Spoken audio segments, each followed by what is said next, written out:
അലിബാഗിൽ പുലിയുടെ ആക്രമണം 4 പേർക്ക് പരിക്കേറ്റു. ഇന്നും പുലിക്കായിട്ട് തെരച്ചിൽ തുടരുകയാണ്. പുലിയുടെ ദൃശ്യങ്ങളും 24 കിട്ടി. ആ ദൃശ്യങ്ങൾ ആദ്യം നമുക്ക് നോക്കാം.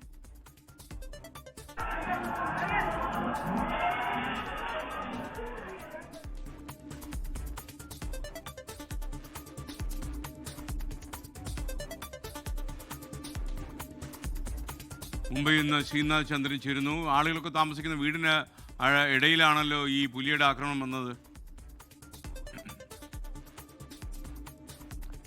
തീർച്ചയായും ഇത് ഒരു ബീച്ച് വില്ലേജാണ്. അതായത് നമ്മൾ മുംബൈക്കാരെ സംബന്ധിച്ചിടത്തോളം ഗോവയിലും മറ്റും പോകുന്നതിനേക്കാൾ എളുപ്പത്തിൽ അത്തരം ഒരു അന്തരീക്ഷം കിട്ടുന്ന ഇടമാണ് ഈ അലിബാഗ്. അതുകൊണ്ടൊരു പ്രധാനപ്പെട്ട ഒരു ബീച്ച് വിനോദസഞ്ചാര കേന്ദ്രം കൂടിയാണ് ഈ അലിബാഗ്. അവിടെയാണ് ഈ തരത്തിൽ ഒരു പുലി എത്തുകയും അവിടെ ആദ്യം 2 പേരെ ആക്രമിക്കുന്നു. പിന്നീട് പുലിയെ പിടികൂടാൻ എത്തിയ 3 വനംവകുപ്പ് ഉദ്യോഗസ്ഥർക്കും പരിക്കേൽക്കുന്നു പുലിയുടെ ആക്രമണത്തിൽ. അങ്ങനെ ഇന്നലെ രാത്രി വെളിച്ചം മങ്ങിയതോടെ ഈ തെരച്ചിൽ അവസാനിപ്പിക്കുകയും ചെയ്തിരുന്നു. ഇന്നിപ്പോൾ രാവിലെ ഈ പുലിയെ പിടികൂടാനുള്ള ശ്രമമാണ്. ഇന്നലെ പുലി ആ മേഖലയിലാകെ വലിയ ഭീതിയാണ് ഉണ്ടാക്കിയത്. ദൃശ്യങ്ങൾ തന്നെ കാണാം.